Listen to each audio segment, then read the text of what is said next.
Assalamualaikum warahmatullahi wabarakatuh. Saya Syekh Habudin. Terima kasih banyak kerana anda berada di channel YouTube saya dan terima kasih banyak jika anda telah tekan butang subscribe. Kalau belum tekan butang berkenaan, tekan butang itu sekarang. Jika ada video-video yang bermanfaat, insya-Allah akan ada di feed YouTube anda. Sahabat-sahabat, baru-baru ini kita dikejutkan dengan satu berita penjualan stoking yang tertera kalimah Allah di beberapa cawangan KK Mart di Malaysia. Lebih-lebih lagi ketika kita sedang berada di bulan Ramadan yang mulia ini. Ini bukan sahaja mencetuskan kebimbangan, tetapi ia juga menimbulkan kemarahan di kalangan umat Islam di negara ini. Sebagaimana yang kita ketahui, kalimah Allah adalah sesuatu yang sangat suci dan tinggi nilainya dalam agama Islam. Allah SWT adalah pencipta alam semesta dan mempunyai kedudukannya yang amat mulia dalam hati umat Islam. Dalam Islam, penghormatan terhadap Allah dan ajarannya adalah suatu kewajiban yang tidak boleh diabaikan. Penjualan stoking dengan kalimah Allah adalah satu penghinaan yang tidak dapat diterima. Tindakan ini tidak hanya menyinggung perasaan umat Islam, tetapi ia juga menimbulkan kesan yang negatif dan mendalam terhadap hubungan antara komuniti berbilang agama di negara ini. Allah SWT berfirman dalam surah Al-An'am ayat 108, Ba'da a'udzubillahi minasyaitanirrajim, wala tasubbul ladzina yad'una min dunillah fayasubbullah adwan bighairi 'ilm. Janganlah kamu memaki sembahan-sembahan yang mereka sembah selain Allah, kerana mereka nanti akan memaki Allah dengan melampaui batas tanpa pengetahuan. Penjualan stoking dengan kalimah Allah merupakan contoh jelas pelanggaran terhadap perintah ini yang kita sebut sebagai memaki Allah dengan melampaui batas. Sahabat-sahabat, kita semua umat Islam sangat berjaga-jaga ketika berinteraksi dengan orang bukan Islam di Malaysia. Apatah lagi sesama rakyat di negara ini. Sehingga perkataan kafir pun sangat jarang kita sebutkan kepada orang bukan Islam. Kerana kita bimbang orang bukan Islam di negara Malaysia ini akan tergores hati atau tersilap faham dengan maksud-maksud yang dikehendaki oleh agama kita. Maka kita semua berharap bahawa orang bukan Islam juga perlulah menghargai orang-orang Islam dengan menghormati agama kita. Saya nak ajak anda untuk menonton beberapa reaction daripada tokoh-tokoh agama dan juga tokoh-tokoh masyarakat di dalam isu ini. Jom kita tengok video-video berkenaan dan juga kenyataan-kenyataan sama-sama. Ini stoking tu, dia ada tulisan Allah, A-L-L-E-H, alif, lam, lam, ha, dan atas ini adalah sambungan alif, lam, lam, ha. So, memang dia maksudkan dengan perkataan Allah.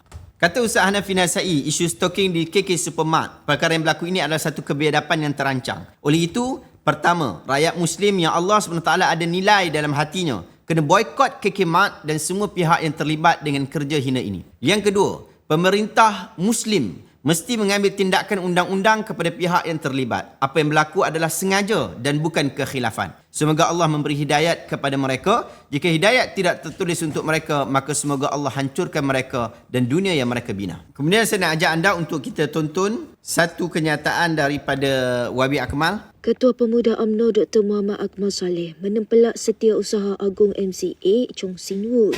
Ini susulan kenyataannya yang meminta Akmal tidak memperbesarkan isu penjualan stoking yang tertera kalimah Allah. Menurut Ahli Dewan Undangan Negeri Abdul Melimau itu, beliau tidak berganjat dengan pendiriannya sebelum ini kerana insiden itu memberi kesan besar kepada umat Islam. Halo Dato' Chong, saya mau beritahu kamu, mungkin kecil bagi kamu, tapi bukan bagi kami. Yang dipersendakan adalah agama kami, bukan agama kamu. Kalau bab kamu, pandai kamu nak bertahankan. Tapi kalau bab kami, kamu anggap ini adalah perkara yang remeh. Shame on you. Akmal juga berkata anggota sayap pemuda UMNO di seluruh negara mula membuat laporan polis. Terdahulu dalam satu kenyataan di Facebook, Chong Sin Woon berkata, Akmal juga tidak seharusnya membuat gesaan agar rangkaian kedai itu diboikot secara sembarangan. Terakhir, jom kita dengar kenyataan daripada Menteri Agama. Saya rasa sedih dah dan rasa duka cita sangat dengan apa yang berlaku dengan kejadian penjualan stokin yang ada tertera Allah di situ. Kita berada di dalam bulan Ramadan. Ada yang mengatakan bahawa kita janganlah terlampau sensitif dengan isu Allah dekat stokin. Tak boleh. Sebab Allah ini satu kalimat yang sangat tinggi di mata orang Islam. Tidak ada. Sebab Allah ni adalah pencipta kita dan meletakkan Allah itu di kaki satu penghinaan. Jadi yang kita tidak boleh nak remehkan. Jadi saya mengharapkan sangatlah khususnya kepada pihak KK Mart yang berkaitan saya dimaklumkan dan kita tahu pun, dan saya sendiri pun ada surat yang dihantar kepada pejabat menteri untuk memohon maaf atas apa yang berlaku. Kemaafan itu seperkara, tetapi yang pastinya kita harapkan pada masa yang akan datang bukan saja khidmat, supaya mereka ini tidak mengambil remeh akan perkara ini.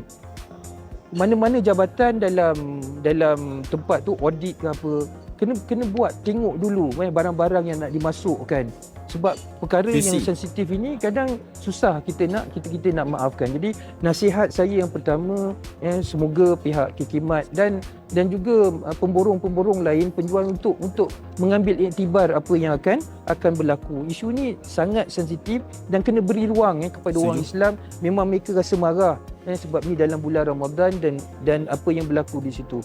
So jadi dalam masa yang sama kita sedia maklum, laporan polis telah dibuat dan saya juga mengarahkan kepada pihak JAKIM untuk memanggil khidmat untuk bincang dan lakukan siasatan supaya kita nak pastikan supaya perkara ini tidak berulang pada masa datang. So jadi pihak khidmat kena explain kepada pihak JAKIM nanti.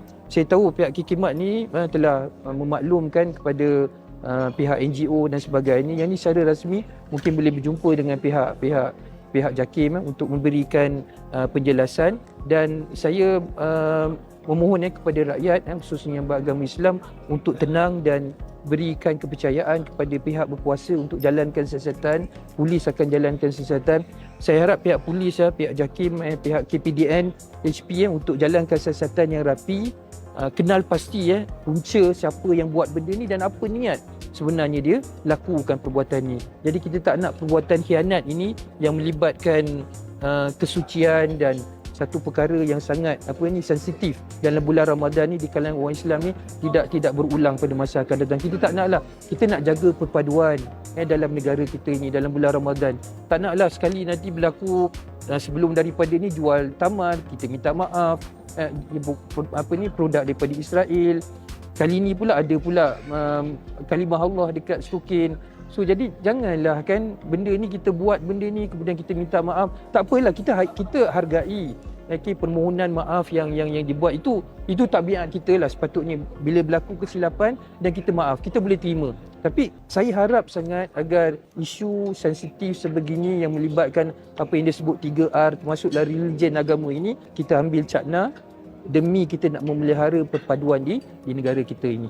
Alhamdulillah sahabat-sahabat, kita telah menonton video-video berkenaan. Saya berharap isu ini dapat diselesaikan dengan baik, dengan maksud kita dapat memberikan mesej yang cukup jelas kepada orang bukan Islam terhadap isu sensitif kepada umat Islam, yang mana isu-isu seperti ini tidak patut berulang, bahkan tidak patut berulang lagi, kerana isu ini akan memberikan efek yang cukup tidak bagus di dalam isu ekonomi kita, di dalam isu hubungan keharmonian di antara kaum dan juga agama di negara Malaysia dan seumpama dengannya. Apatah lagi dalam bulan Ramadan kita tahu bahawa umat Islam ni dia senang untuk orang minta maaf dekat dia dan kita maafkan orang, tak ada masalah. Tetapi perkara itu jika ia berlaku lagi dan berlaku lagi, tidak ada satu tindakan yang tegas kepada mereka, pastinya akan menyebabkan ketidakseimbangan keharmonian rakyat Malaysia. Oleh sebab itu sahabat-sahabat, kita memang akan terus tenang, tetapi kita dalam masa yang sama terus memberikan desakan dan juga tekanan kepada mereka untuk tidak lagi mengulangi perkara yang sama. Sahabat-sahabat, di samping kita aktif dan juga agresif dengan isu seperti ini, dengan isu akidah, saya nak ajak anda juga untuk kita bersama-sama mempelajari tentang akidah kita. Saya nak ajak anda untuk dapatkan buku Inilah Islam yang semestinya difahami,